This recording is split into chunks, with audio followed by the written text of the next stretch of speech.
to another Wednesday Yachting Luncheon. This one, an incredible celebration of Jimmy DeWitt. Let's hear it for Jimmy DeWitt. Hey,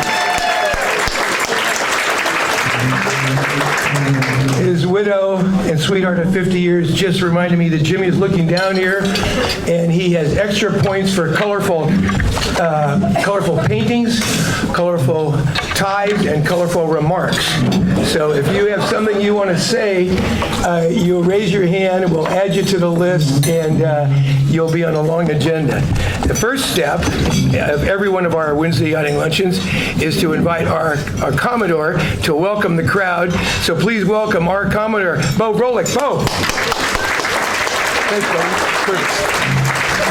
Hello, and welcome.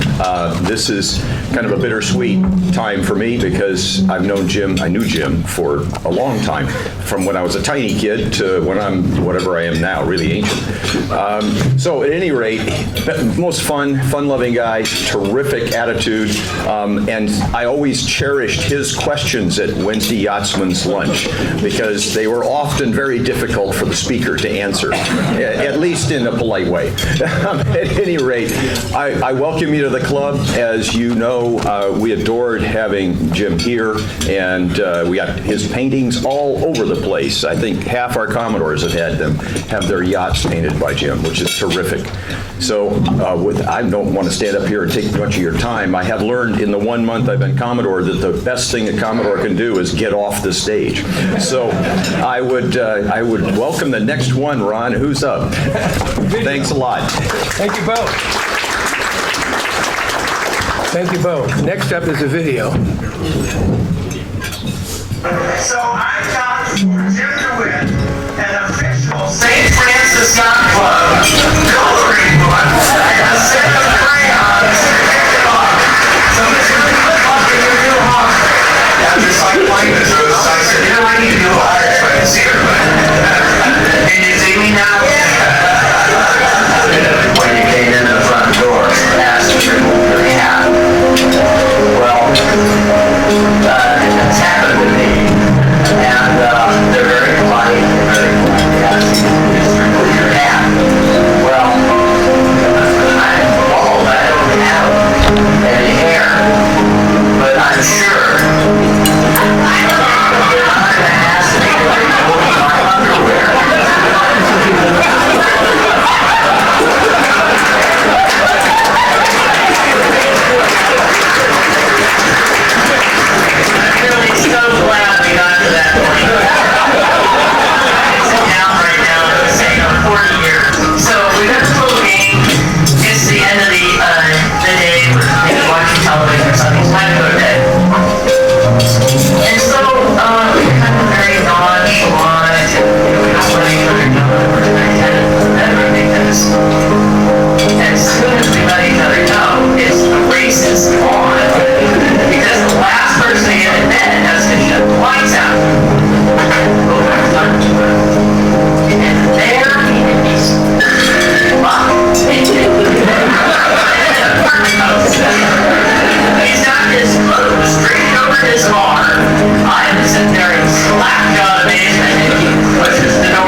Some of you may remember famous Starbucks sailor. I said, how are we going to promote this guy?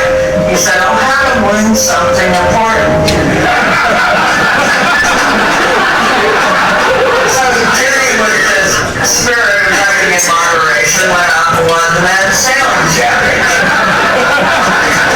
Jimmy, I just want to remind you, we have here one of your better paintings posted up on the topside, and the dining room is a beautiful painting. It was posted next to men's room, so I don't know. It was even more of a surprise when I heard he was getting painting lessons. But the topper was to hear that he was very successfully painting dogs.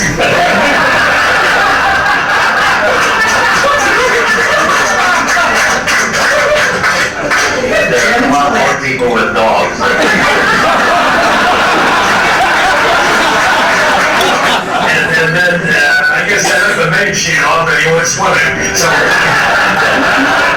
Besides a great artist and singer to the hell of a swell guy. Jocelyn, I've got one. I'm gonna put it in line, and I'm just like, I was tired myself, and almost said, hey, I'm a anyway, and I look, and there's Jimmy's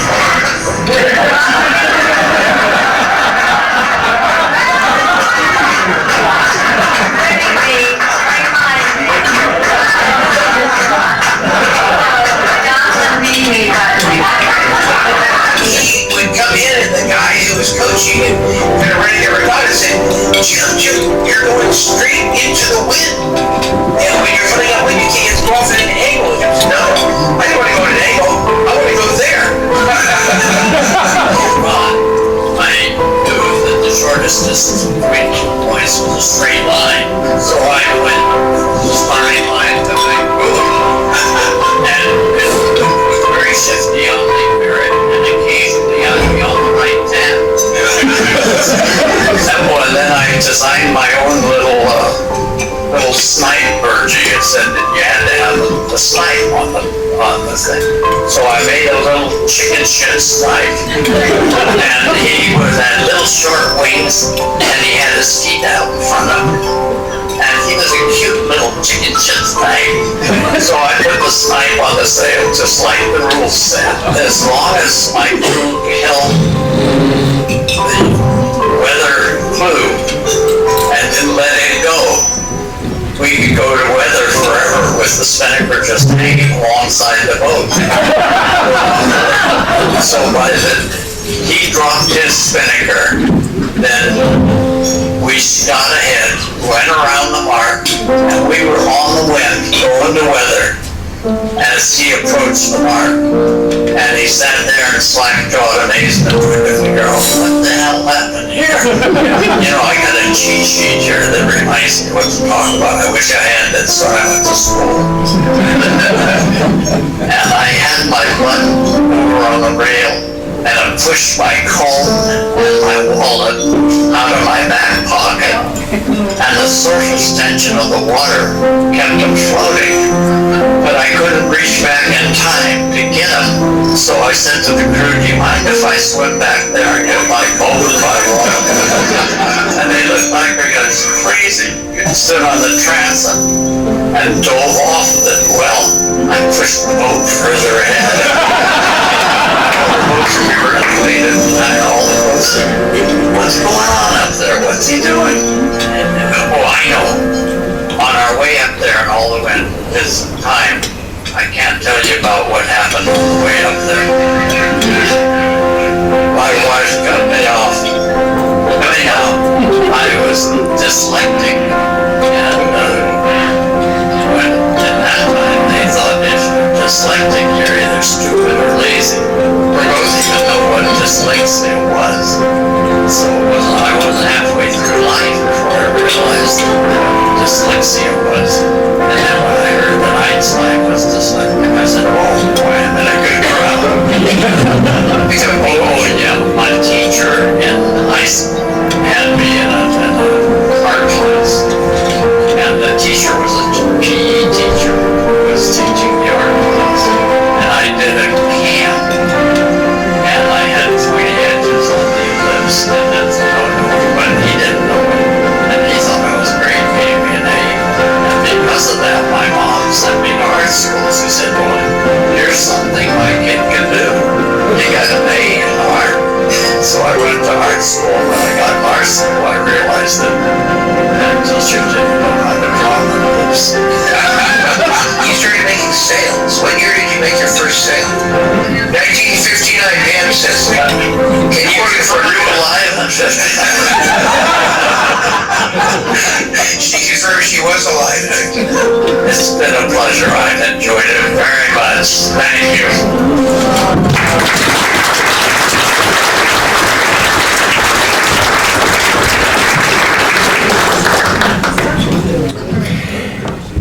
So after the remarks by everybody, which is I'm looking forward to, everybody is invited, those who want to pick up a flower as you go out and go out to the boats that are at the guest dock, and we're going to have a parade tonight because these are Jimmy's ashes, and this is the last time Jimmy will cross the finish line. And so I want everybody to know they're invited. Okay, so now when it comes to people who know our honoree today, I asked people to put their hand up if they wanted to say something about him. And it was everybody's got a fun story about Jimmy DeWitt. But to kick us off, let's hear a story from Staff Commodore and Chairman of the 8 Bells Committee in the St. Francis Yacht Club, Terry Underlini. Terry.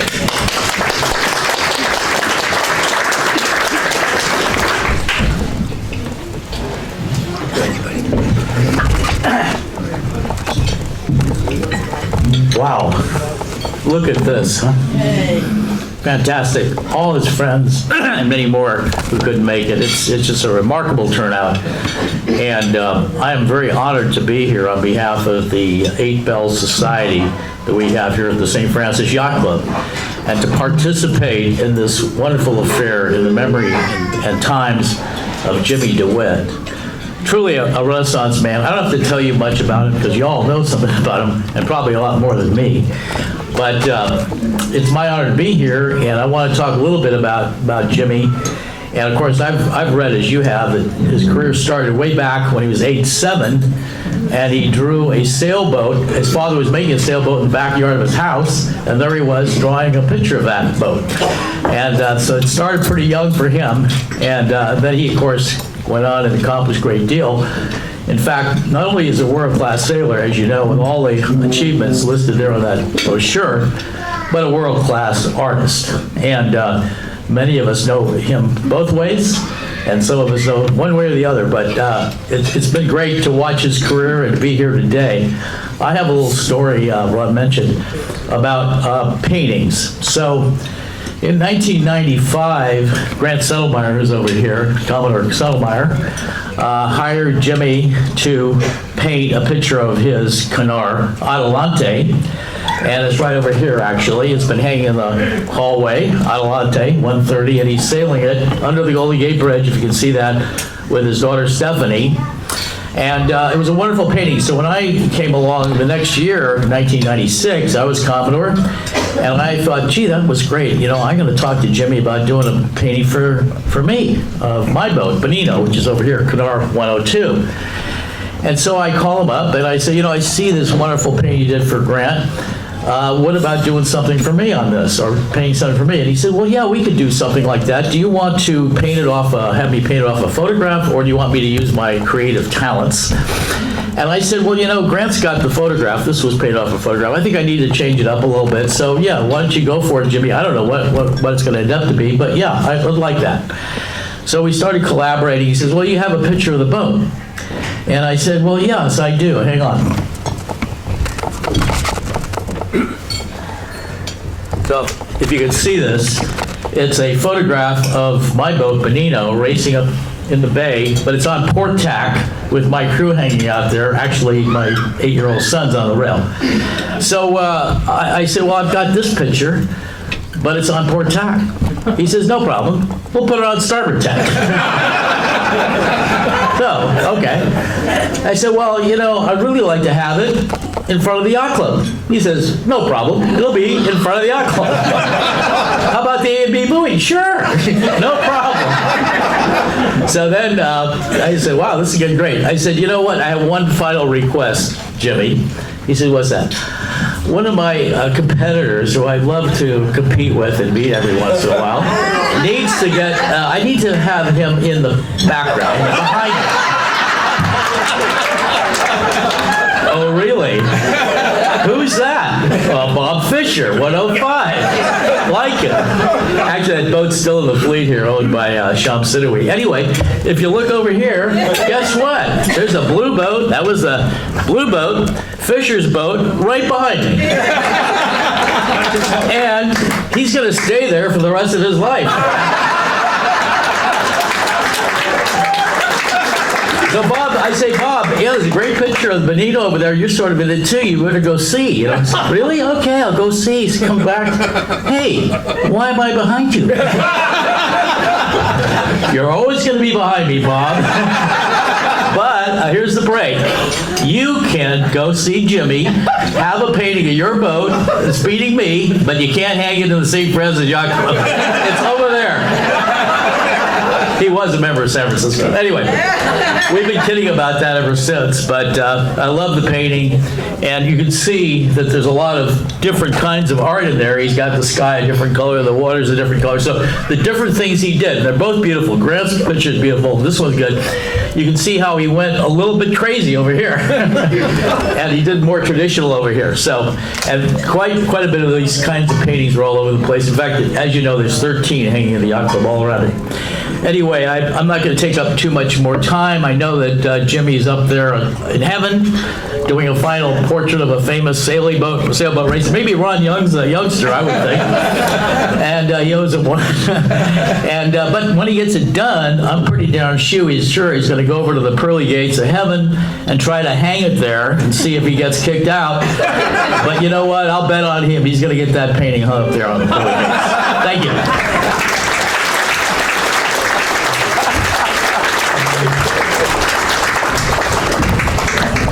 Next, we get to hear from Jimmy's love of 50 years and widow, Sally DeWitt. Sally.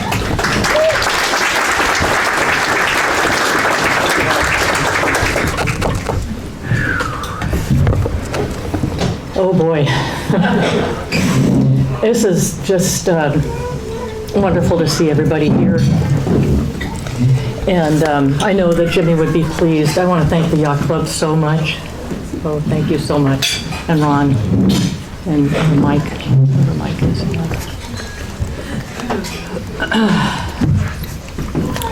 So I have a story that I want to tell. It's a sailing story. And then I have a couple of poems that I want to read, which I wrote.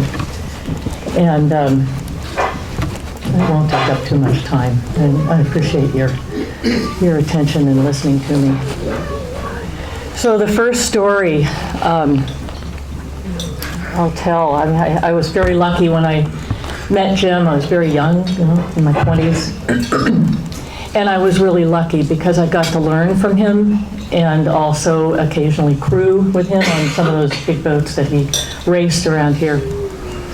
And I had a ringside seat, this is the way I think of it, a ringside seat to just a brilliant human being. And in his sailing world, I watched him win a lot of races.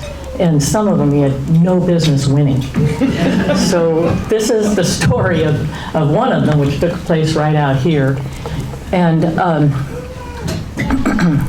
it was the 1976, if I'm not mistaken, it was the 1976 Lipton Cup race that was raced out here. And I'm pretty sure he was in Rolling Stone. That was a boat that was out of Stone Boat Yard. It was a beautiful boat. And that was significant because ultimately, punchline of the story is that he won that race, and it brought the Lipton Cup over from the San Francisco Yacht Club where it had been, and it was in the Yacht Club here, the old Yacht Club, in the summer of 1976, and it was apparently a beautiful silver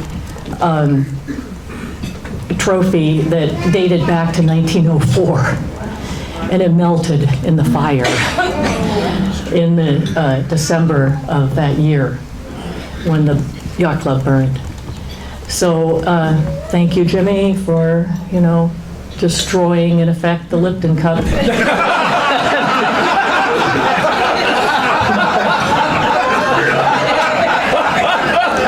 But I want to tell you the story of the race itself, because this is an example of Jim, never say die Jim, who reveled in the competition, reveled in the race, and he pulled rabbits out of hats numerous times. This was one of them.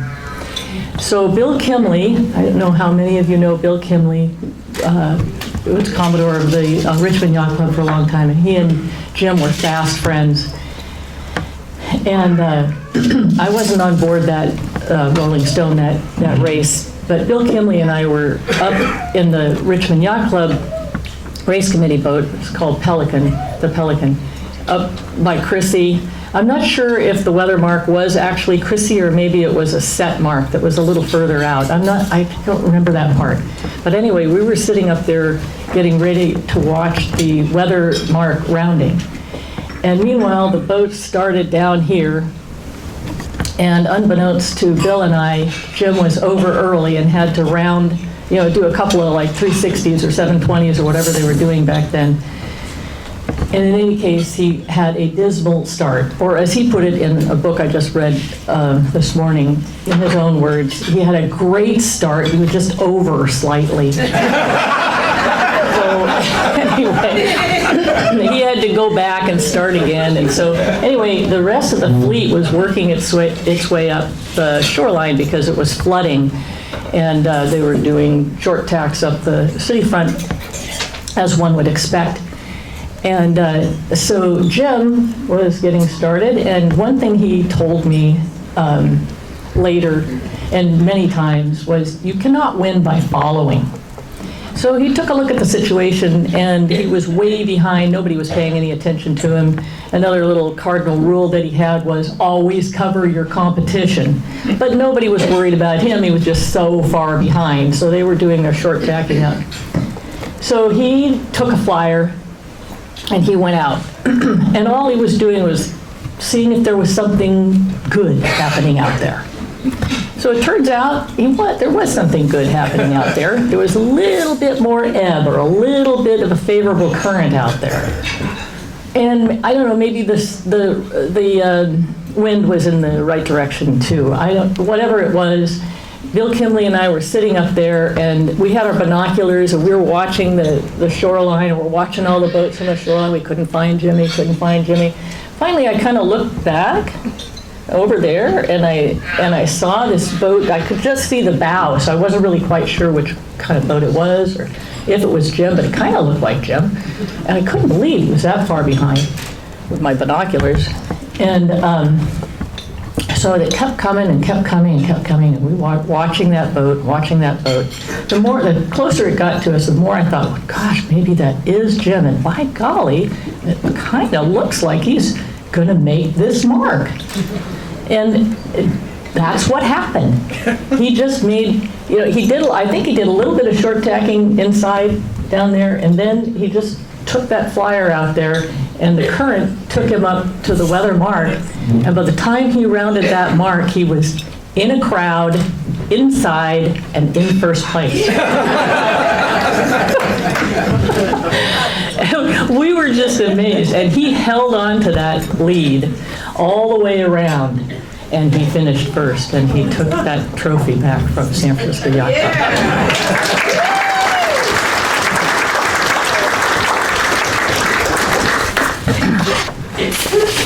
He is smiling. I got to tell that story.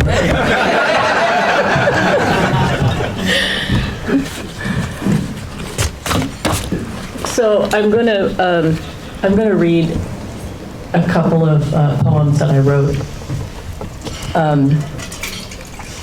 Both poems were written shortly after he died, and they helped me. I started writing poetry probably a couple of years ago. And words were never Jim's thing. He was dyslexic, as he said. But you know what? He listened to my poems, and he gave me feedback, and he recognized that they were a creative outlet for me. And so I'm really grateful to him for teasing that out and encouraging me. So the first one is called Lessons from a Master Artist. Claim your mistakes, he says with a grin, as he splashes green on top of his canvas, balancing the dribbled bit of blue-yellow that had escaped from his brush just moments before and threatened to spoil the whole effect. He offers me a glimpse into his artistic process. The painting speaks to me, he adds, and I know he is lost in his art, hardly knowing I'm present in the room with him. He doesn't paint sailboats, I've told people. He paints sailing. what it feels like to be on the boat. Sailboats racing from a distance, they look so placid. Out on the bay or in the ocean, but he knows otherwise, and his paintings take us there with him. We are carried along, skimming over waves, inches from the water, sails straining overhead, spray and wind at our back or in our face, hearts pounding, crew working as a team, fully engaged. Gifted with a high-level skills honed by years of training and experience, he both raced sailboats and painted pretty much anything with energy and enthusiasm, exposing himself, his words. Not so much with courage, but with a simple lack of ego. He often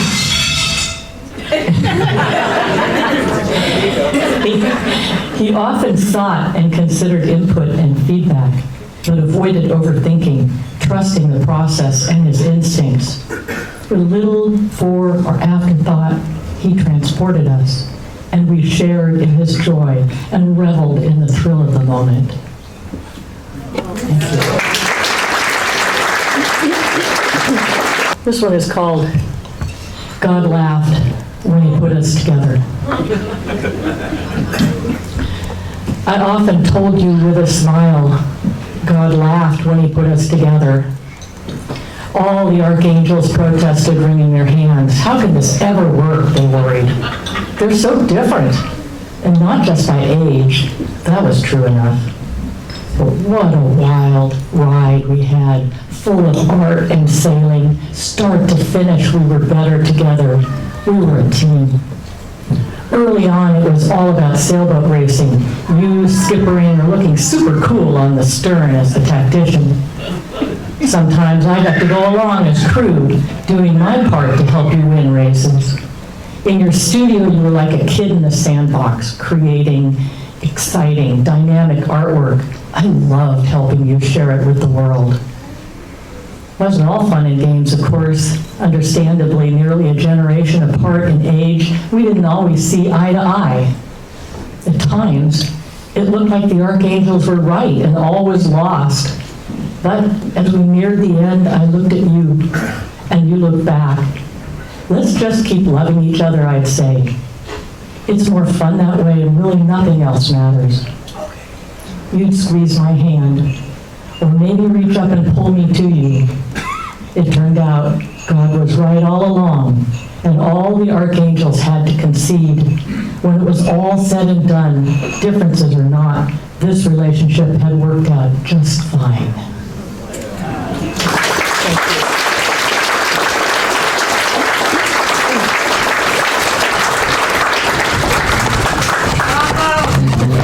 Bravo, Sally.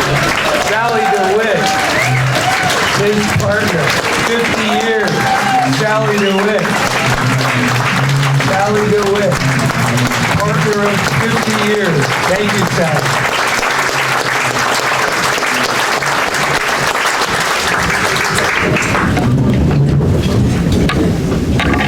So the question now is, who amongst us has known Jimmy DeWitt the longest? I'm in the late 50s, but there's someone maybe, let's see, who's known him the longest? Okay, and Pam, his daughter, DeWitt Delaney, she has a candidate. Tell us, Pam, who's the candidate? Hubbard, 1956? Hubbard, so? Hubbard. 56 sounds pretty good. Susie Hubbard, what year? I think about 47. Whoa, 47. Whoa. Well, this woman here is Mary, and this is my mother's sister. And so, Mary, when did you meet my dad, Jim? When did you meet Jim DeWitt? Oh my gosh, we've known him all our lives. See, we came to this California, what year was it? You're a daughter, you don't know.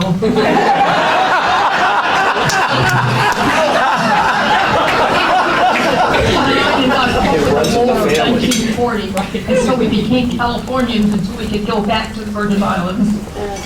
But meanwhile, my sister Dodo married Jimmy. So what was the year, Pam? I can't remember the year. Oh, I think it was that the year they got married was probably 50, but Mary has the status of knowing Jim DeWitt the longest. Beginning in 1940, got here? No, it's gotta be the 30s, 30. 38. Can anybody beat 1938?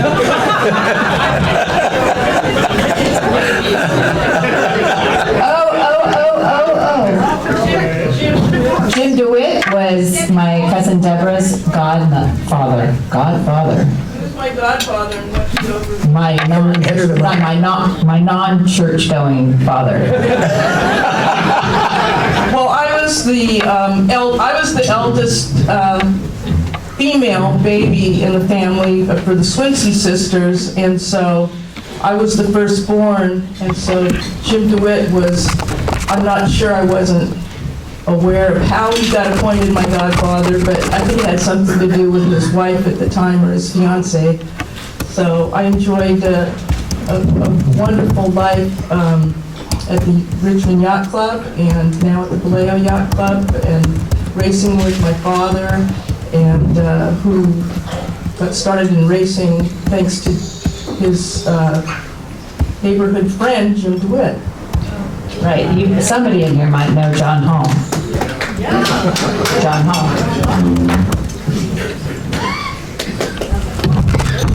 Wonderful. So we did resolve this, the 1930s. Okay, next up, son-in-law, Brian Delaney. Come on up, Brian, bud. Thank you. Hello, everybody. Good afternoon. Glad to see everyone here. My name is Brian Delaney. And I bet a lot of you guys have, gals also, have Jim DeWitt t-shirts from Regattas. He used to sign them.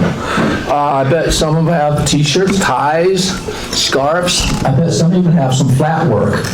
But I've got to tell you, I have Jim's absolute masterpiece. The best creation ever he had. Pamela DeWitt. Anyway.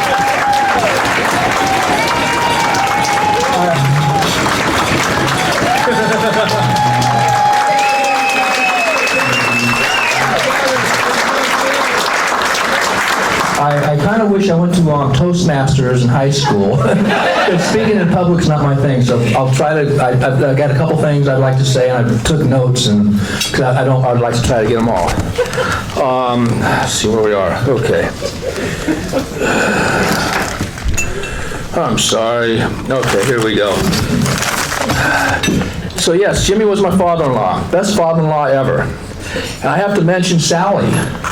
By far the best mother-in-law anyone could ever ask for. Talking about Sally, she wrote a few poems. One of them that she hasn't written, that hasn't spoken, hasn't said yet. It's laying a simple man to rest. I think she may say that later on. I gotta warn you, I found it to be a real tearjerker, so make sure you have a hanky ready when she reads it. I mean, that was me, and I don't cry.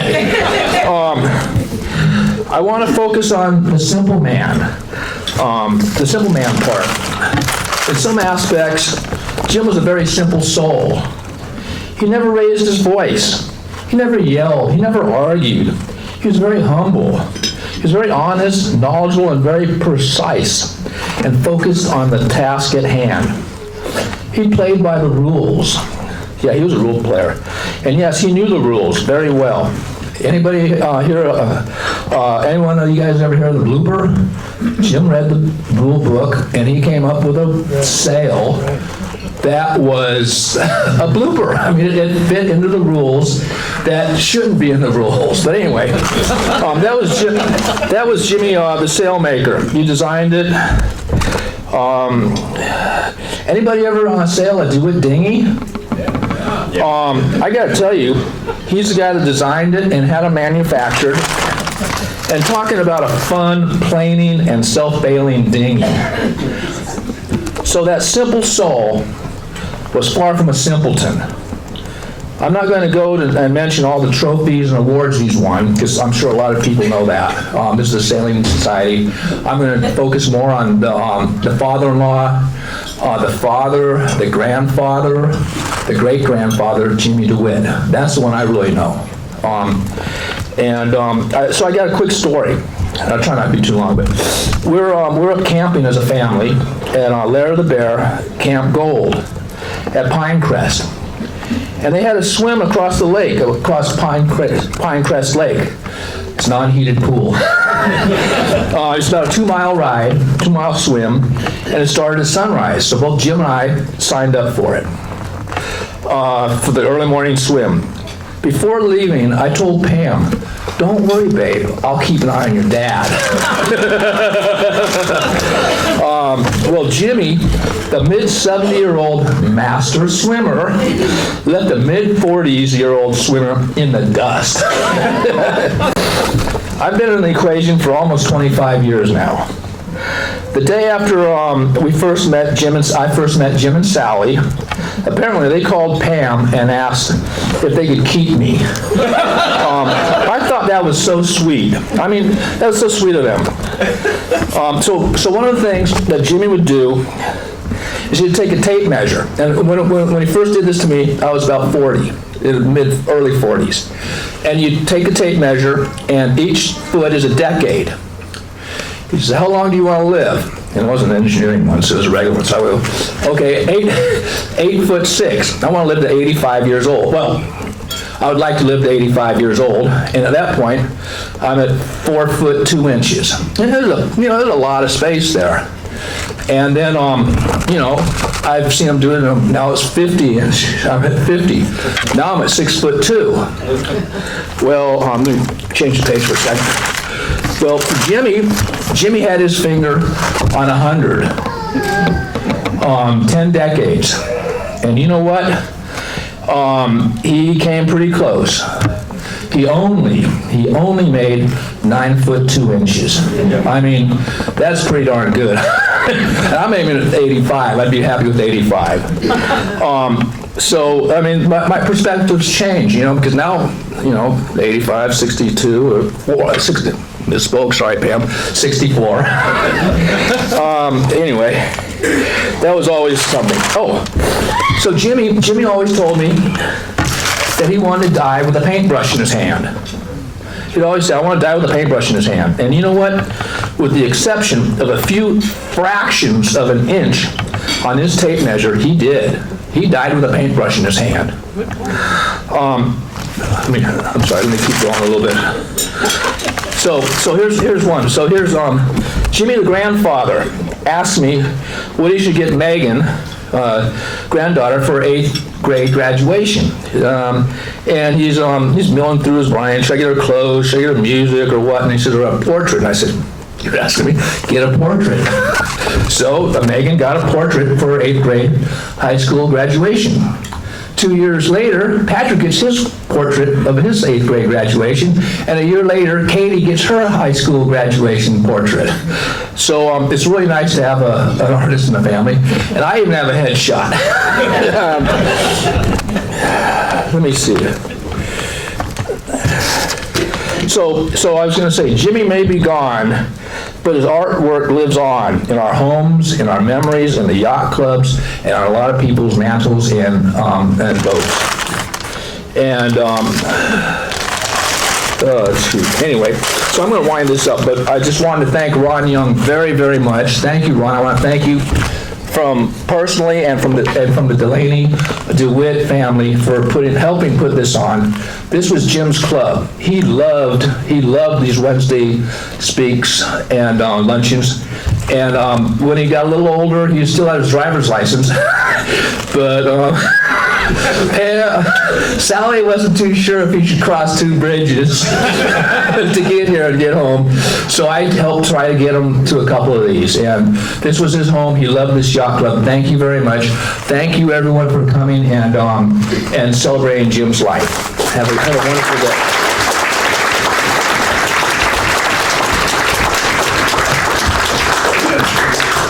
Jim and I knew each other a long time. We met in the late 50s. I was a scrawny kid. I didn't change much over the next multiple years. In 64, in 63, he got brought on a hot rod at the time called Amarita. And I was a bow guy. And the owner, Hank Grannon, had this incredibly hot boat that he had imported from Southern California, and he said to us one day, okay, we're going to bring a real hot rod. You're all going to learn a lot of stuff by the guy who's coming on the boat next, Jim DeWitt. So he gets on the boat, and in this picture, the guy in the dashing-looking guy in the orange sweater, that is a young Jim DeWitt in 1964. The scrawny guy to his right is yours truly.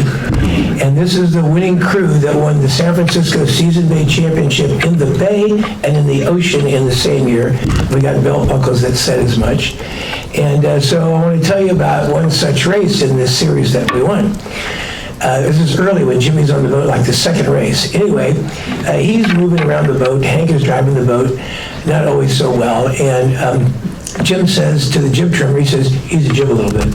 The jib trimmer lets it out a little bit. A little while later on, Jim said, moves the lead a little bit, and then he said to the jib trimmer, pull the jib in a little bit. He pulls it in a little bit. We're sailing really well. We're in first place. We're just rolling along. A little while later, he says, let the jib out a little bit. And Grannon says, what the F? Make up your mind. Make up your mind, he screams to Jim DeWitt. He's a little guy. Grannon's a little guy. He says, well, you just said it. And Jim looks back at him, doesn't say anything. He says, you just said let it out. Yeah. You just said, then after that, you said bring it in. Jim said, yeah. He said, then you said let it out again. Which is it? In or out? In or out? DeWitt looked at him like he was talking to a complete nincompoop, which he sort of was, and said, well, it depends on how much the wind is blowing, it depends on the angle, it depends on how much you're driving, it depends on a bunch of things. He said, well, isn't it just set it in there and just get it perfect? He said, yeah, that's exactly right, you get it perfect. And then a moment later, you change it and make it perfect again. That was Jim DeWitt, and that's a true story of Jim DeWitt.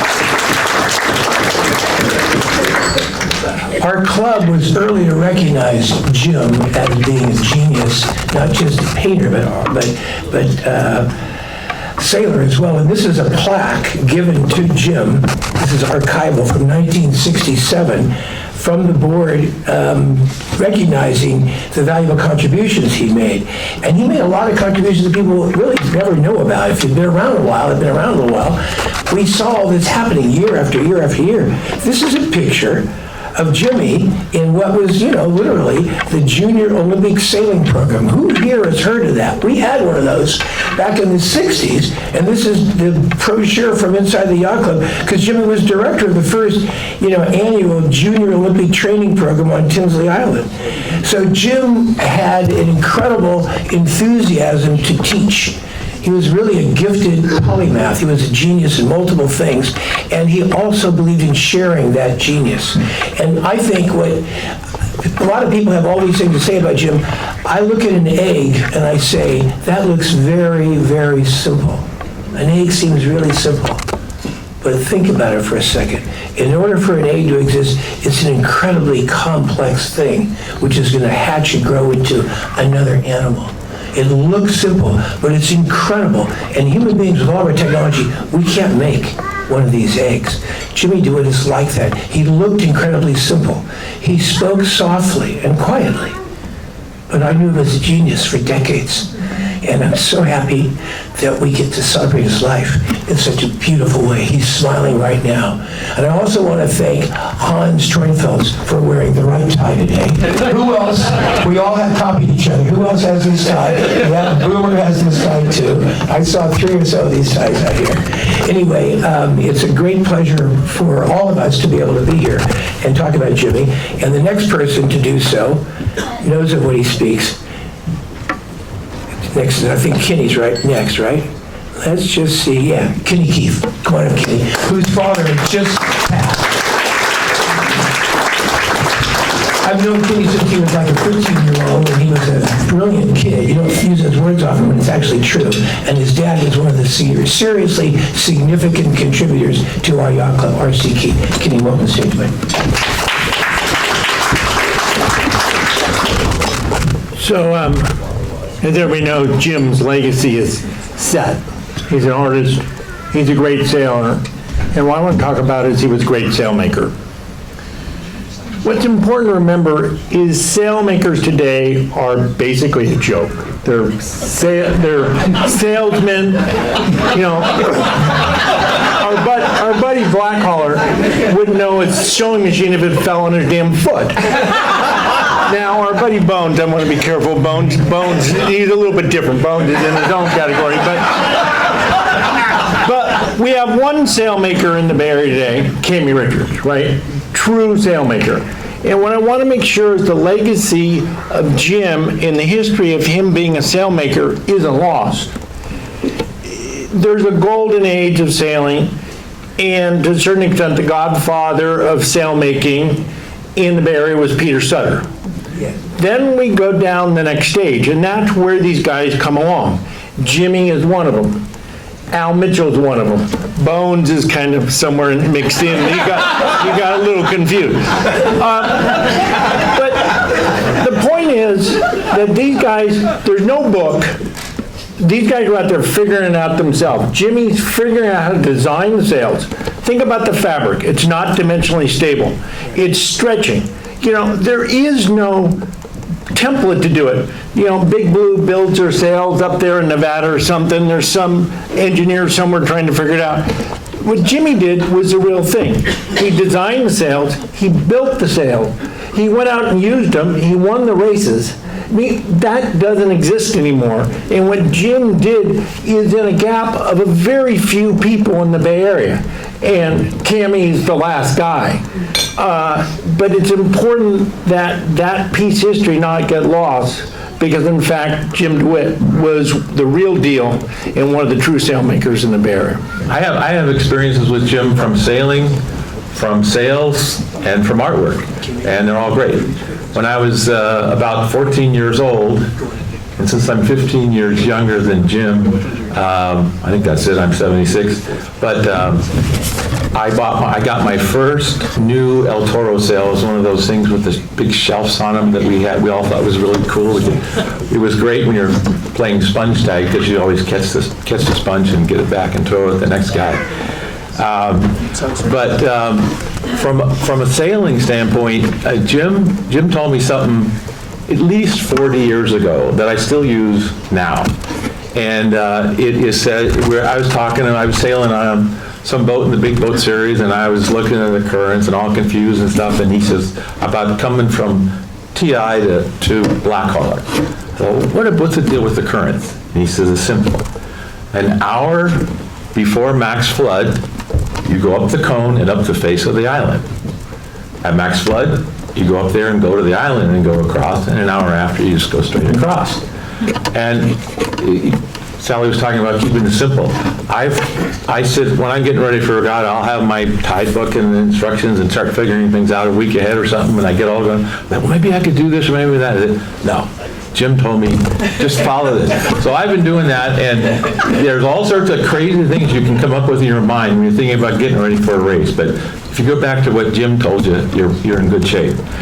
I had one little problem. It was in 1984. I was supposed to be the local knowledge on a 83-foot Ferris boat called Boomerang, and it's all East Coast people and stuff, and you get a little nervous when people think you know what you're doing. And so in the big boat series, especially, I don't know if it's still as much now, I haven't sailed in a few years, but in the old days, it was always, the tides were kind of similar because the stag cruise was the next week. And each day, at the start of the race, the tide would get an hour late or an hour later. So we were sailing on Boomerang, which is a maxi boat, so it was the first class to start. There was nobody else to watch. And here we are, an hour and a half before max flood. Oh.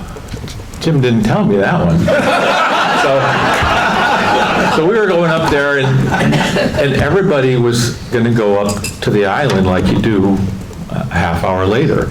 And I said, well, I'd like to leave the island to port this time because it's a little bit later. And I had one of those WWJD moments, which, what would Jim do? And so we were the only boat to go to the other side of the island. And you know, if you do that, have you ever done that? There's about a 4-minute span where you can't see anything. Right. And all these crazy things go through your head. Oh my gosh, these guys came all the way from New York and all this stuff. Anyway, we came out and we were fine, so, and the rest of the regatta went well too, so that was good. But really, Jim told me that at least 40, you know, I originally thought, well, 20, 30 years ago, I started thinking, oh no, it's really a long, it's maybe 45 years ago, but it still works to this day. And then with my art collection, I think this is maybe another proof that I'm old.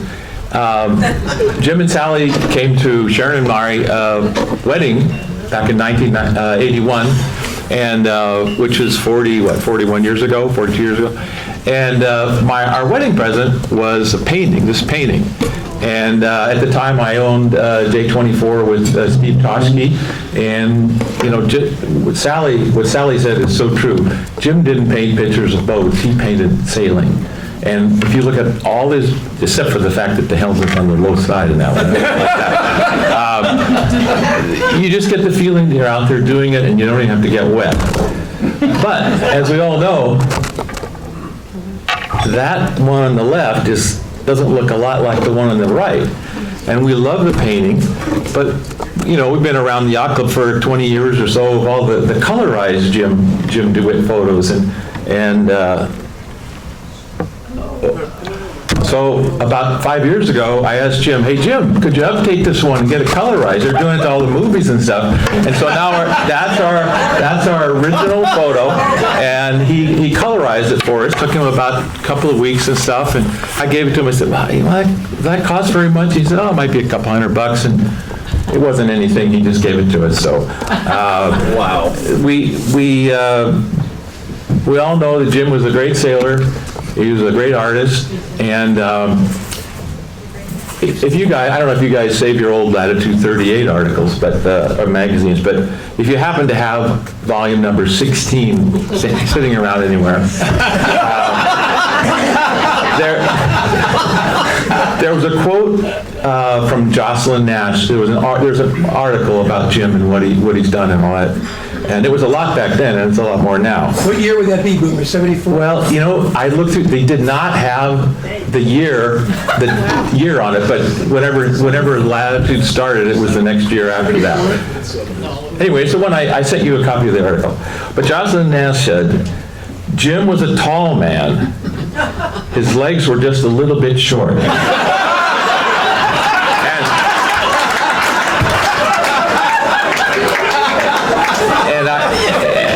And I think he was a real, from a sailing and an artistic standpoint, he was a real giant, probably even more than the 9 foot 2 inches that he actually got.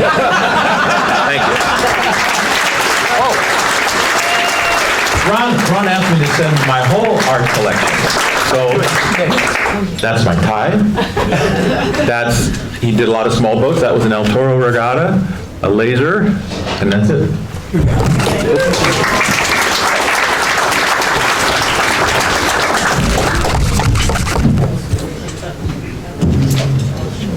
Next up, staff commenter Paul Heineken. Paul, buddy.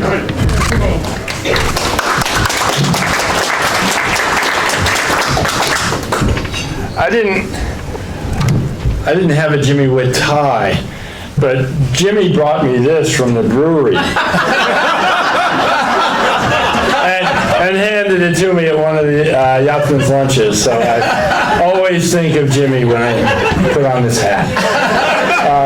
But we're going to hear all afternoon about different aspects of how wonderful Jimmy was. And, you know, my kids grew up sailing over Richmond, and Richmond was the El Toro capital of the universe. And then we had all of these ongoing arguments about, oh, do we go to Opties, or do we go to Bix, or do we go to the DeWitt Dinghy, or what are we going to sail on? And I was head of the junior program here, and I had to tell Jimmy we weren't choosing the DeWitt Dinghy for the junior program's next boat, and he was very disappointed with me. So I got to hear about that probably until he gave me this hat.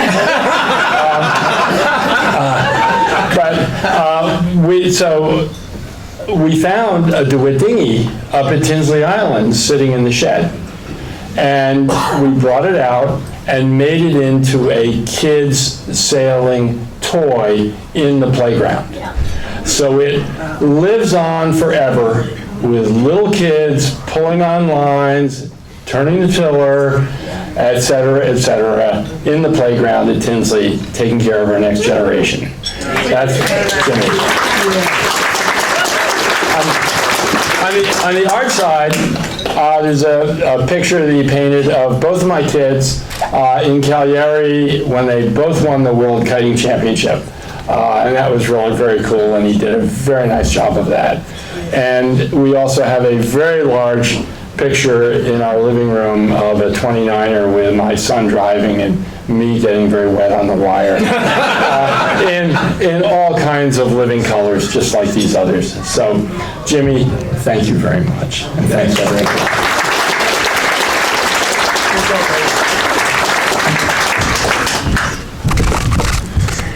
Next up, Jim Coggin. He can sail. Jimmy.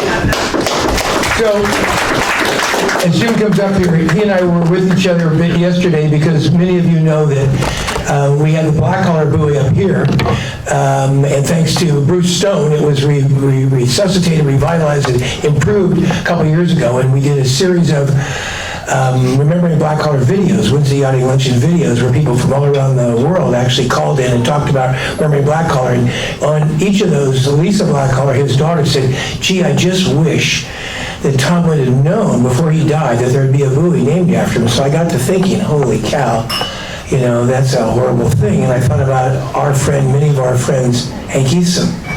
And Hank's not, you know, he's been around for about 88 years. And so we built a new buoy and raised the bucks and put it in yesterday on location where there used to be a buoy called Yellow Bluff. It's now called Hank Eastham.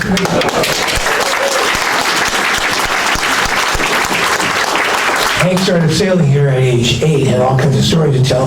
Well, several boats came out to be the first to round that buoy because, as somebody said, all my life I've been behind Hank Eastham. Finally, I want to pass Hank Eastham. One of those who did was Jimmy Coggin yesterday. He was part of the crowd of good buddies who came out to watch us put the buoy in place. Jim, nice to see you. Thanks, buddy. Thank you. So in the video earlier, we heard Jimmy comment briefly on this incident, but from my point of view, I was on board with him that day. It deserves a little more embellishment. So yes, it was flat calm. It was a drifter right out here somewhere. You know, we're going up on starboard tack. We all had our butts hanging over the side, the low side, that is, like this. That's a significant part of the story, though. My butt was covered. I didn't think to look back to see what Jimmy's attire was. But anyway, we're going along, just drifting along, barely making any headway at all. At one point, Jimmy said, "Here, take this for a minute," okay? So I started steering the boat, watching the jib, of course. And there was some rustling around the back behind me, but I didn't pay much attention. I didn't have any idea what he was doing. The next thing I knew, the boat accelerated like this, and I turned around just to see Jimmy not doing a swan dive, but a racing dive off the transom boat. I thought, what the heck is going on here? And as he was swimming out in the lake, there was a little package of some sort out there that he must have been going for. Had no idea what that was. But he picked up the package, put it in his mouth, and started swimming back. He said, "Don't slow down, don't slow down, keep going, keep going." Well, you know, as fate would have it, just about that moment, we started feeling the westerly come in. And I thought, holy shit, should we go back and pick him up? He said, keep going, keep going. Well, the guy was persistent, and after what felt like about 45 minutes, he finally caught up to the boat. Like 45 seconds. It took forever, but he did make it back to the boat, got himself up over the back of the transom and said, "Thank you." And off we went. So, anyway, I have no idea what that event was all about. The only thing I remember was that particular swim. But it illustrates that not only is he a world-class competitor, he's a world-class swimmer as well.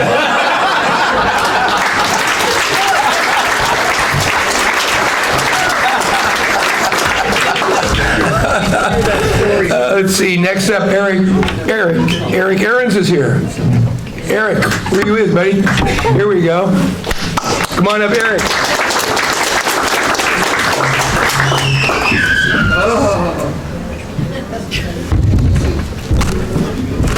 Well, hi, I'm Eric Aarons. I'm in the Richmond Yacht Club, and I've been listening to Sally DeWitt here talk about Jim taking a flyer.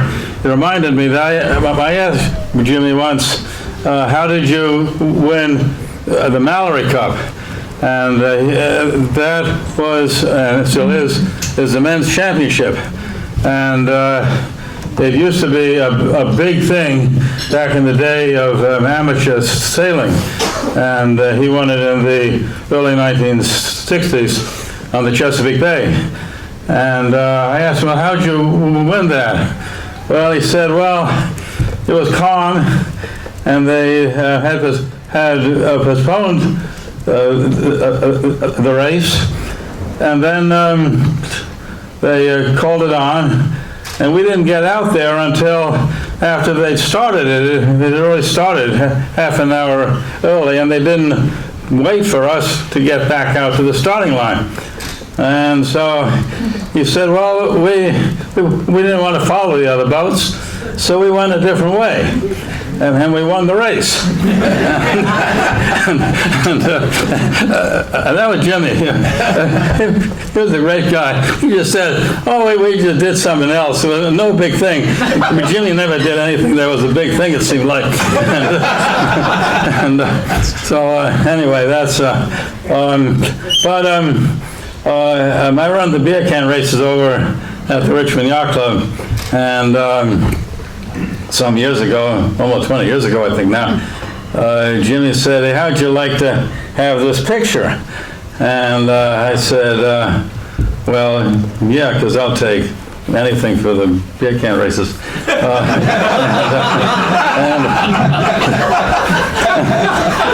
And so here's the picture, and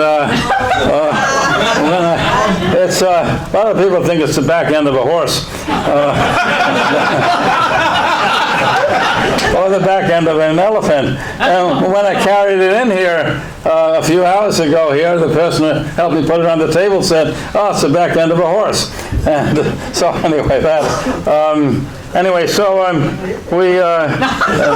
so I made that into the booby prize, and we actually do give a booby prize. We have a season champion trophy and the booby prize. Now this picture, Jim, he drew that in art school in Los Angeles, so a long time ago, and he didn't put colors into his pictures until apparently much later. And so he was a good artist, just on depicting things. And this was actually not a horse. It was a lady. It was a model that had walked in front of the class, and she dropped something. I don't know if she could drop anything.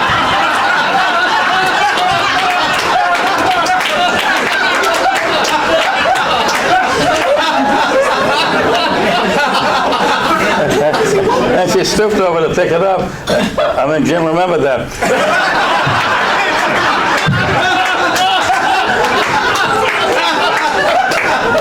So anyway, this picture hung in Jim's house at his front door for years. And then he asked me, as I said, about 20 years ago, if I'd like to have it, and so I made it into the booby prize, and it gets given to the sailors. See, there are a whole bunch of them here.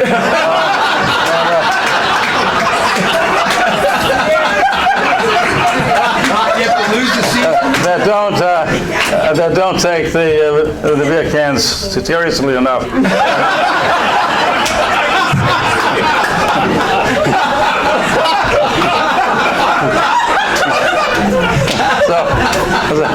Anyway, he was a great guy. He was so low key as though nothing ever happened. He was just good.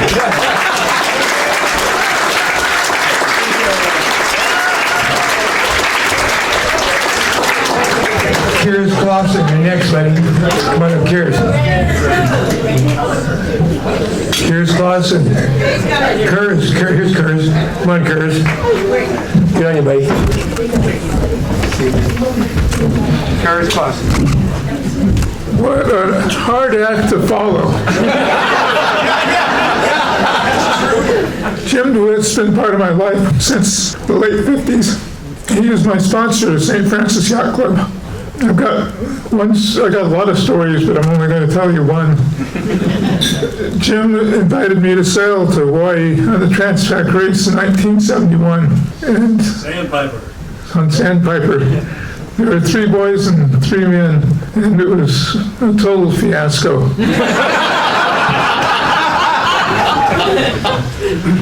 So on the way over to Hawaii, we checked our compasses, and they were reading 15 degrees apart.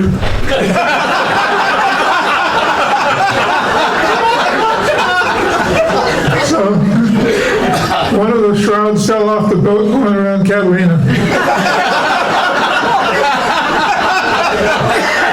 So Bill Kenley calculated how much water we needed and built the water tanks. Well, Bill was wrong.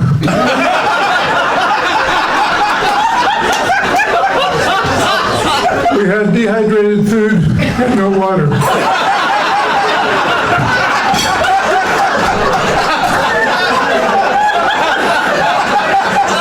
So we wanted to get to port as soon as we could so that we could rejuvenate. But unfortunately, we got lost. So here we were sailing into Maui.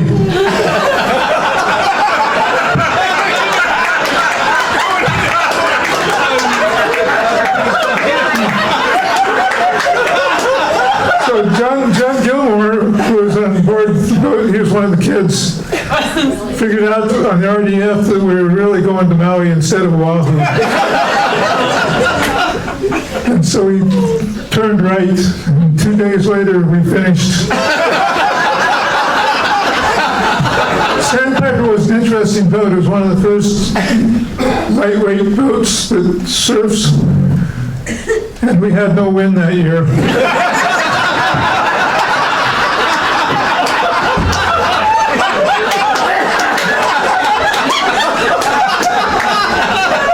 When we got to harbor, there were all these masts way up high, and then there was Sandpiper's mast.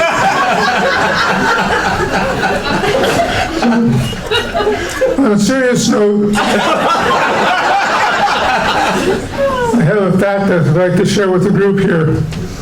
Jim DeWitt put my father and Roy Elliott together, who were the developers of Brickyard Cove.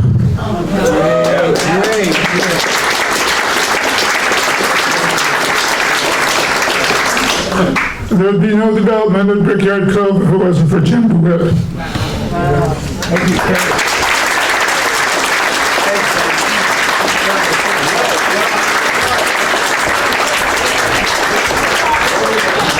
Skipper Van Siebely. That's a hard act to follow.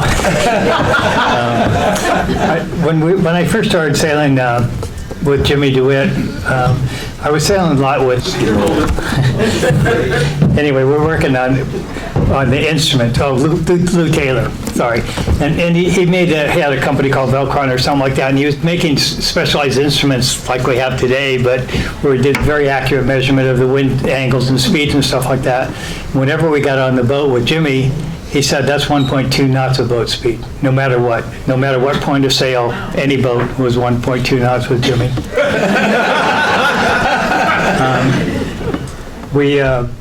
We did a San Francisco Cup one time, and with the St. Francis in San Francisco, and Jimmy was driving the boat, and we did a couple of practices, and all of a sudden, we all showed up for the boat, and there was no Jimmy.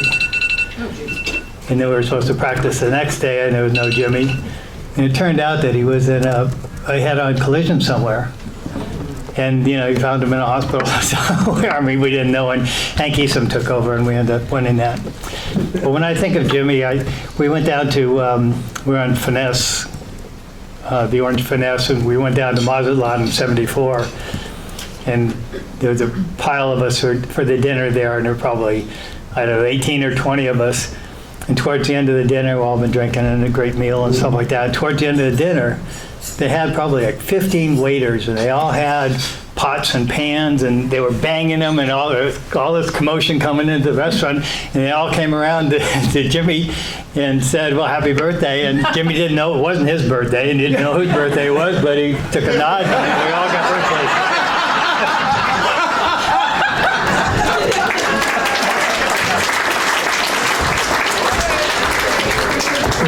Johnny, you're up, buddy.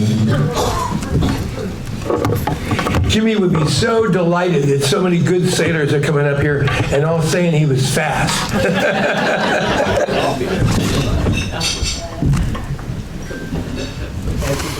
So this is about Jimmy DeWitt, the innovator. Always looking for a way to go faster. And Skip and I were sailing with him, and he thought, you know, 505s use the belly button drop. Why can't we do that on a 40-footer? So his sails and the belly button and the little string coming down, and Skip and I started figuring out how this works and if it could work. And then a big boat series in probably late 70s, early 80s. I don't remember the boat, but we were heading towards 14 in second place, and the spinnaker up, we're going in, and Jim says to me, I'm at the mast, Skip's in the bow. Jim says, hold on, don't drop it till I tell you. So we rounded outside of the boat that was in front of us, and we were a beam of it and a beam of the mark, and he tells me, let go of the halyard. So I blow the halyard, and the spale comes down, and we pull it in, and then look up, and we're in the lead. So any way to get in front, Jim would try, and that worked out so well. I don't know if they're still doing that now, but it was really a fun time.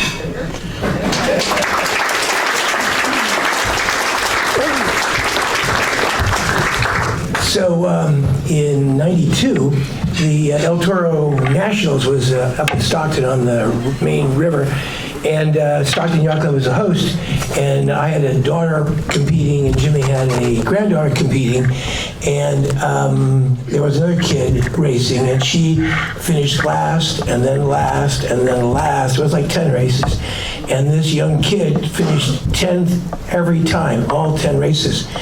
And Jim went up to her, I'm not kidding you, after like the 6th race, and he said, you know, tenacity, you can do it, you can be good. That young girl's name is Molly Carpiot, who went on to graduate from Yale, get a master's from Yale. She's a professional sailor, and those who know Joe and the family, Molly, know she's a brilliant sailor.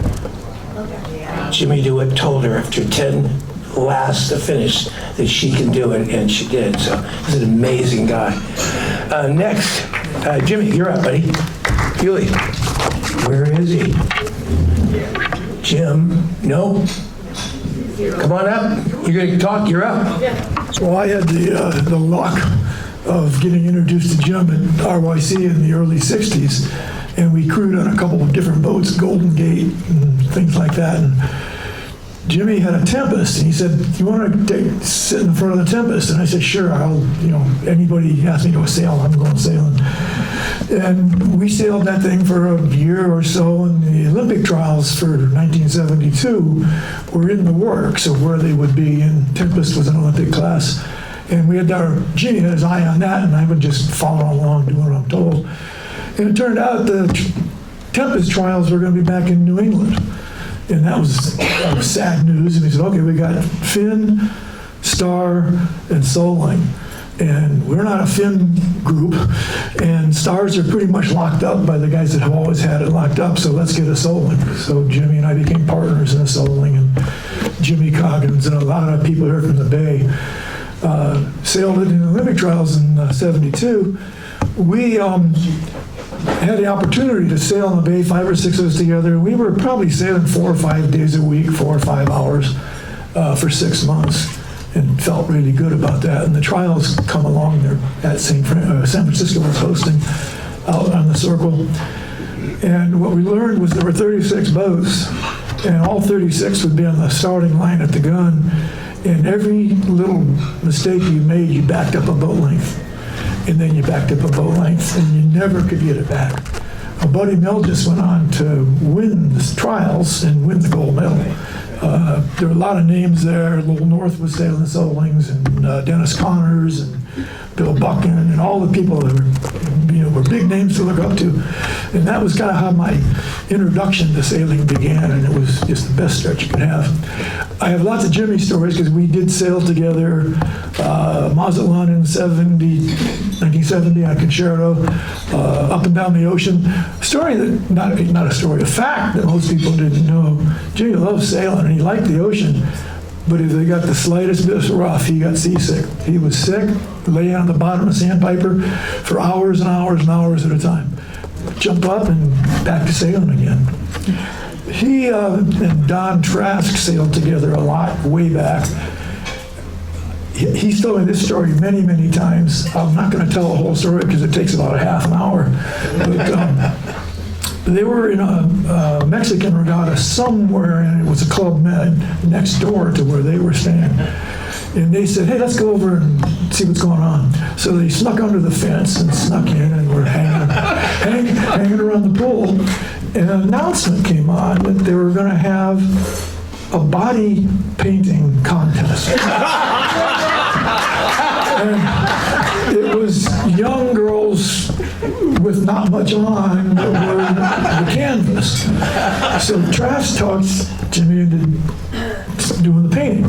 So this happens in the afternoon, and they're painting and painting and painting. And I remember they snuck in the Club Med. They were hiding.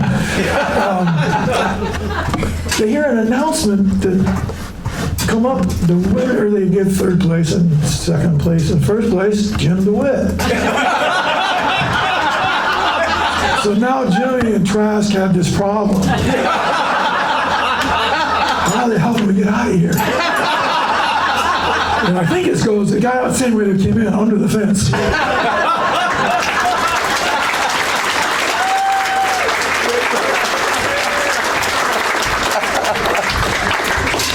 Kathleen, you're up next. Kathleen, we've all talked about, come on up, we've all talked about the painter, we've all talked about the mentor, we've talked about even the art teacher. Well, here is one of his former students. Come on up, Kathleen Deland. Thank you. I can't imagine any other place with any other people. You know, just how beautiful this is. I'm going to cry. Anyway, I consider myself a painter sometimes anyway. You know, it goes in and out, back and forth. And at the Richmond Yacht Club, we started talking about painting. And I was having a real bad problem with oil paintings because that's what you're supposed to use, and I haven't never supposed to use it, but I thought, well, maybe Jimmy can work it out for me, and we were playing and everything, and he said, okay, he said, come on over to the studio tomorrow. I said, okay, great, I'll be great, good, fun. So I got there, and he didn't know what to do. Kind of like, well, what do we do? You know, and so we started, about, what I'm having a problem with and everything, and he just sort of used his, and I learned something tonight, is that he had a problem speaking, and I have a problem speaking also, but It was, I went in and I was there for the whole day of all kinds of stuff, you know, I mean, it just kept pouring in. And I thought, I am so lucky to be here. And I'm very lucky to be here to tell you that. Anyway, thank you so much.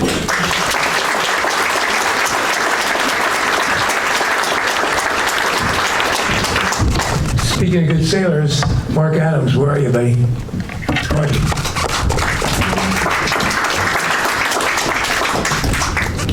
Oh, boy. I can't be as witty and funny about stories because, well, I didn't have any really witty and funny stories about Jim. But what I do have is my earliest memory of Jimmy. And it sort of speaks to a theme in my life, my sailing life, in that you learn things. Let's back up. Sailing is, I think, the only thing I know that you do with your father's peers. You sail with your father. You sail with your father's friends. You learn that. And there's some things you can't learn from your father, so you sail with somebody else's father, which I've done. And my best friend, dearly departed Gary Lubay, father was Irv Lubay. And I grew up sailing at Richmond Yacht Club. I sent Ron a picture just a minute ago of Jim DeWitt and the crew in 1965 that won the resurrected Lipton Cup. And I was around for that, and I was 9 years old or something. And Jim DeWitt, Irv Lubay bought the boat. Jim DeWitt was the project manager, sailmaker, and I believe, and we should fact check this, but I believe that Gary Mull's first design commission was to cut the rudder off the keel and stick it in the back of the boat to make a spade rudder on this Bounty.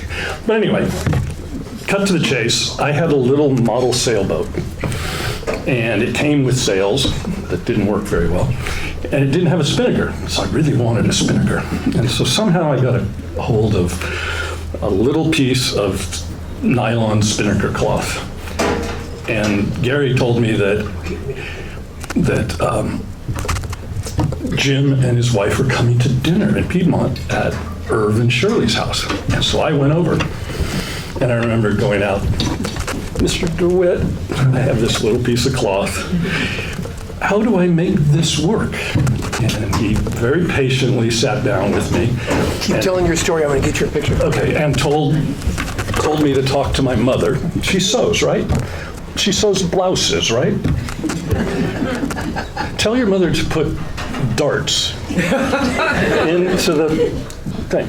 And if you want it really big and round, you put really big and round darts in. If you want it flat so you can reach, you put little ones in. So that's one of the things that I learned from Jim DeWitt. But coming here today and hearing all these stories, it really illustrates to me that there's a generational connection between sailors. And that's Jim. Pardon me? I'm not in that picture. But I love that picture. Take this with you. Mark, take this with you. Mark, take this with you. That's the Lipton Cup that I remember. And it came back to Richmond Yacht Club. And I don't know if that picture was taken here, because I finished it. Looks like the lobby, doesn't it? It does. Looks like the lobby. Looks like the wheel from the But lobby. the interesting story, it was a 3-boat race, as I recall. And there's pictures in Diana Beeston's book. There were 2 Hoyden, what was the contrast boat? Hoyden 2. Yeah, and 2 Fairlawn Clippers. Yeah. And they crashed. Yeah. Wow. They crashed, and one got protested out. And then Irv, being the lawyer yachtsman. By the way, when I first realized the board was real small and you might not want to have Irv on the other side of the table, Never. I retained him. But anyway, so he protested out the other boat for rating violations, and they actually finished last, but they won the Lipton Cup.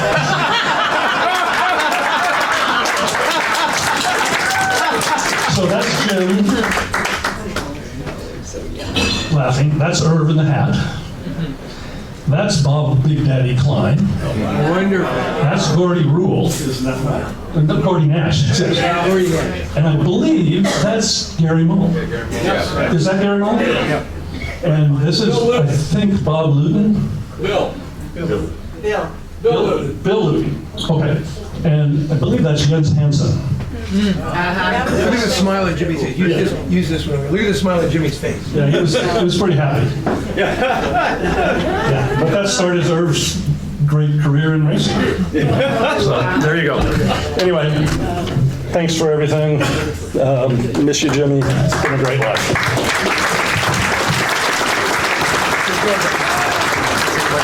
Oh, by the way, I'm glad I'm not the last and bore you all, because Kimball is coming up. I'm going to sneak in. Pam DeWitt Delaney asked to read something. Pammy. Gosh, look at all you. Thank you so much for coming. So great. This came in from Richard Spindler, founder and publisher of Latitude 38, our sailing magazine. He now doesn't own it. He sold it to John Arndt, who should be here, but he'll be He's around. out of town. He's out of town. But I liked this a lot, what Richard wrote, and so I felt compelled. It shouldn't not be read. When it comes to artists who painted boats, there are three giants. Impressionist Claude Monet in France, radical Impressionist Winslow Homer of Boston, and my friend Jimmy DeWitt of Point Richmond, who blew both their palettes away with what I'd call the 1960s West Coast nautical impressionism. I love that. There are many artists whose work can be mistaken from a distance for a Monet or a Homer, but there is no mistaking a DeWitt, even from the other side of the Yacht Club. An analogy from the music world, Monet and Homer played excellent but stately acoustic music. Jimmy went electric. What a palette. Jimmy saw colors and shapes in sailing scenes that nobody had seen before or has since. I didn't meet Jimmy until 1979 when his loft was built. Oh no, his loft built a set of sails, including a blooper, for my new Freya 39. By that time, Jimmy had won countless sailing championships and had a well-established loft, but even then, his heart was in his unique nautical paintings, which were already well advanced and well received. I'll always remember Jimmy as a particularly humble and gentle soul with a pleasant sense of humor. When visiting his Point Richmond atelier one afternoon, I confessed that I'd often tried to draw and paint, but simply didn't have a lick of talent. He laughed and he said he'd always wanted to write, but wasn't any better than I was at drawing. Jimmy and I didn't see each other all that much, maybe every 3 or 4 years, but based on our creative passions, there was a special kinship whenever we did meet. I could kick myself for not spending more time with him. I'm the proud owner of 3 DeWitts. One is of my catamaran Profligate, but my most favorites are 2 oil paintings of one of my Ocean 71, Big O, where working from a state black and white photo, Jimmy created paintings bursting with action and color. 92 years is a full life, and nobody deserved it more than Jimmy.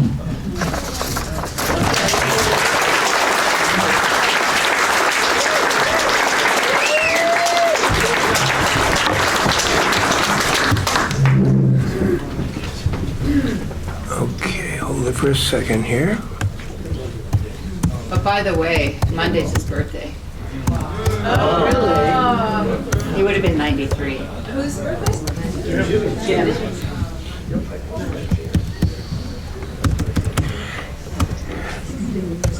No one knows this stage better than a former chairman of the Wednesday Yachting Luncheon and a friend to all of us, Kimball Livings. Kimball.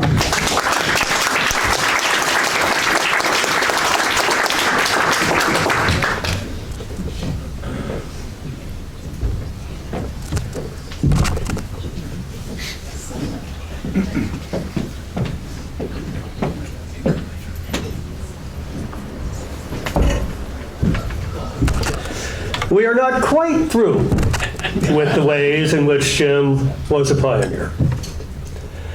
I went through the record. Yes, we know he won the Mallory Cup in 1963. According to the record, he was the first Mallory Cup winner to have a female on the crew. Go Jimmy. Go Jocelyn. Now, I'm pretty sure that Jim DeWitt didn't do that because he wanted to go down in history as the first Mallory Cup skipper to win with a female on the boat. He did it because he wanted Jocelyn Nash to help him win. Right?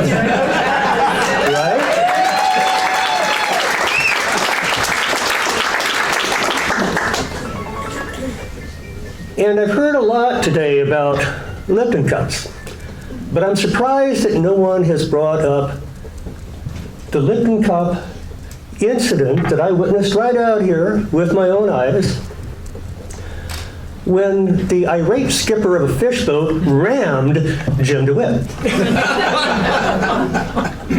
I will never forget that because the name of the fish boat was Meatball.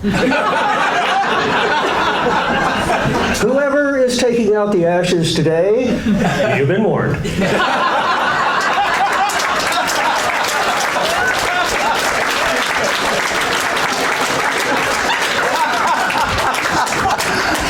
Jimmy inspires so many good stories. Now we're gonna have as many more as there are here, and Bill Chrysler's asked to speak. Come on up, Billy. Speaking of good sailors, and former president of the St. Francis Sailing Foundation. Come on up, Billy. Thanks, Ron. I'm surprised Ron let me speak because I think I'm the only one in history that's not shown up as a speaker for a Yachtsman's luncheon. 5 years ago. And I also want to say, well, fortunately, I don't have to insult the sailmakers because that's already been taken care of. Thanks, Kenny. There's a lot of Jimmy DeWitt stories. I brought some photographs of some sculpture that he did for us for a Japanese amusement park and left them there. And I called him and I said, do you do sculpture? And he said, I don't know. I'd like to try. So he did a 36-foot tall statue of a few other things. If Don were here, he could tell some great stories that he told me about Jimmy. But he isn't, so I'm not going to try to retell those. I'm just going to tell you one quick one that I had the opportunity to have a front row seat on, which was a Masters race. Back in those days, the J24s, we used to race the Masters race right here in the club before I went to San Diego. And Jimmy asked me if I'd crew for him, and that was fine. And so I can't remember too much about the regatta other than that we were going downwind, sort of right behind a pretty big clump of boats, getting ready to round the leeward mark. And there were, plenty of boats behind us, but the boat immediately behind us was Paul Elfstrom, which is a little intimidating. But we're getting closer and closer. The wind's not blowing too hard, maybe 6 or 7 knots. Spinnakers are up, boats are all getting together, getting ready to try to find a way around the mark. And behind us is Elfstrom. And he starts kind of like getting upset. And Jim turned around and he said, "What do you want me to do?" And Paul says, "You go this way, and then you go behind that boat and around the mark." And Jim goes, he looks at me and he goes, "Well, it's Paul Elfstrom, you might as well do Jim didn't take advice from too many people, but so we go this way and try to go that way, and next thing you know, we have created this incredible ball of chaos, which we're trapped right in the middle of, but so is pretty much everybody else in that group. Except for one boat, of course, which was Paul Elfstrom. Rounded the boat, took off to the weather mark and won that race. So anyway, Jim meant a lot to me. He was one of the first people I met other than Don Krask when I moved up from San Diego. And I know how much he meant to all of you, and I know that this room could be filled with 3 times as many people if everybody who loved Jim as much as we all do were able to be here. So thanks.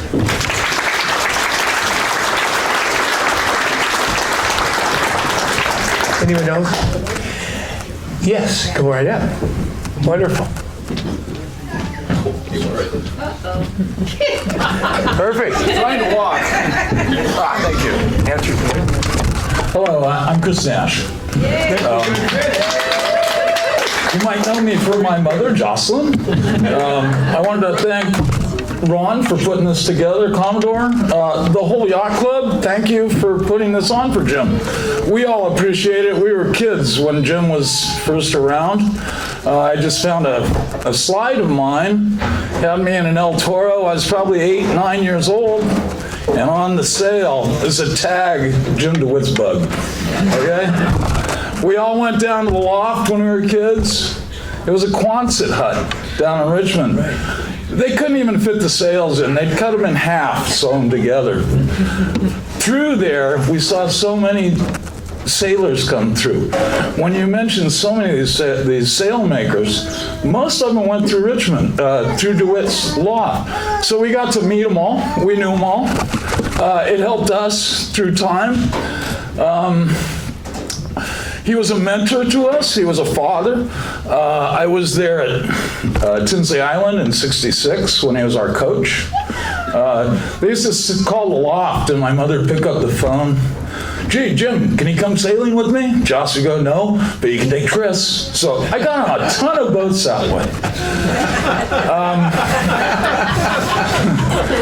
I don't know where to go with this, but I do want you to know that Jim did one great thing for me. He made my mother very famous, and I honor that. Thank you.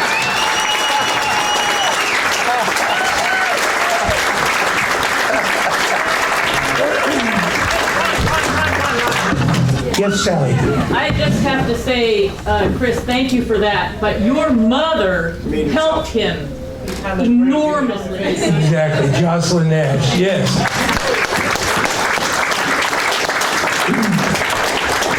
So one last one. So we're racing in the Masters, and it's a J24, and everybody who sailed J24s, they're horrible, horrible boats, and I'm crewing for Jimmy, and I'm on the bow of the boat, and it's like they're really, no matter where you sit, you're always uncomfortable. It's just designed to penalize your body. And so I say to him, he says, how we doing with the kite? And I say, everything's great. And then I say back, but it's a horrible thing to sit on this boat. He said, what are you griping about? I said, there's no place comfortable to sit on the J24. He said, Ron, if you want to be comfortable, get a power boat. So following up on Chris's comment, I want to say that sailing is an addiction that we all suffer, and it is our intent to use this moment with Jimmy to celebrate everybody and the other clubs as well. He was not just a great sailor for our club, he was one for Richmond, and he was for the Bay Area, and he was for the West Coast. And all of us should be appreciative of the other clubs that have similar suffering members like we have, who sail. After all, these are holes in the water into which we pour money and sweat and love, and we should have compassion with all other sailors and all of the yacht clubs. And so, Chris, welcome here. All of you are welcome to be in our great yacht club. Now, the thing is, we're now going to go outside, those who want to, and right outside the door here, you'll see more than enough flowers for everybody to take a flower. And those who want to can go get on a boat, and we're going to take Jimmy through the finish line one last time.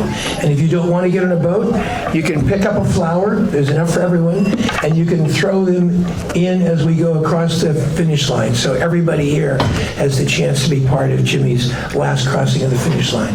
On behalf of our Yacht Club and the family of our dear friend Jimmy DeWitt, thank you very much for coming and making this a wonderful, wonderful thing. Thank you, Commodore, for presiding over an incredible great event. Thank you.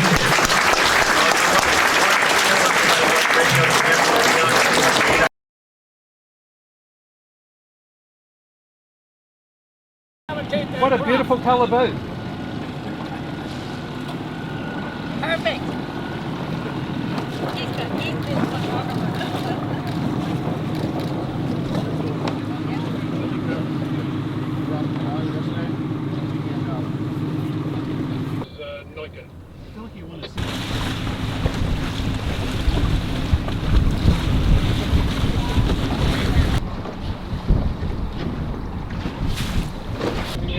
Circle around us.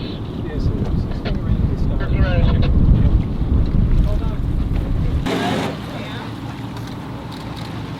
Well, they were here.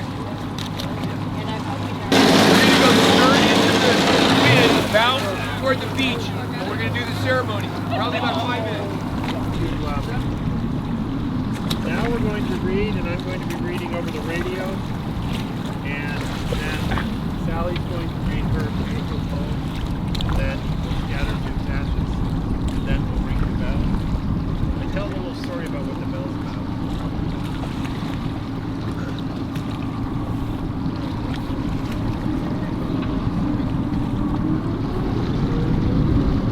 Channel 68! Channel 68, everybody, if you can hear me, raise your hand, say hello, something like that. Great, everybody can hear me, fantastic. Okay, here we go. Let my name be the household word that always was. Let it be spoken without effort. Why speak all that it never meant? It is the same as it ever was. There is absolutely unbroken continuity. Why should I have to lie? For an interval, somewhere, very near, just around the corner. All is well. Nothing is past. Nothing is lost. One brief moment, and all will be as it was before, only better, infinitely happier, and forever. Let us all, each in his or her own manner, place ourselves in the presence of the Lord and give thanks for his gift to us of Jim DeWitt. Husband, father, grandfather, grandfather. Dear friend, yachtsman, and colorful artist extraordinaire, historian of life, and our sport. At least in his present existence, and to assure that his last wishes are fulfilled, and to thank him for everything that he has done for all of us. Some of you might ask, why do we ring 8 bells? For those of you unfamiliar with the maritime tradition of an 8-bell toll, I thought a short explanation of its origin and significance would provide some good context for what you're about to experience. In essence, the ringing of 8 bells signifies the passing of a yachtsman's life. Long before GPS, Rolex, Timex, time was marked on board boats. The sharp, piercing ring that could be heard over crashing waves, groaning timbers, and stores. On long voyages, boats must be sailed for 24 hours a day. To meet that requirement, sailors are divided into two groups. One group drives the boat and attends to all the duties to keep it going, while the other group rests. At the end of a 4-hour watch, the resting group will take over all the duties. Watch are now allowed to rest. The 4-hour watch was timed by the ringing of a bell. Each additional half hour, an extra ring of the bell is added, so that after 4 hours, the ring of 8 bells signals the end of one watch and the beginning of the next. 8 bells. The changing of the watch is a great moment in one chapter's ending, while a new one begins. Once here, it reminds us that the watch is over. It's time for him to rest in peace. And now, as promised, Sally is going to read a poem that she wrote. The name of the poem